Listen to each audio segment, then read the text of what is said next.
Alright, so for this assignment, we were supposed to share a Google Doc with someone. So up here you can see that I shared it with Vince Allen, and so I typed up this paragraph that's set in red. That's all the typing I did. And down here, one of the suggestions he gave me was, this is a good topic, but how can you make it so it's creative that the kids are going to want to be involved in it? So now I can make changes to my document, which I will.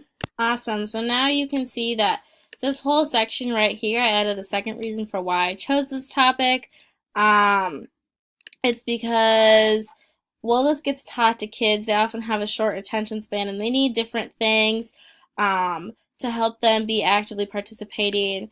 So a teacher needs to have a creative mind to come up with these fun things. And then I can delete what he added, and my document is finished.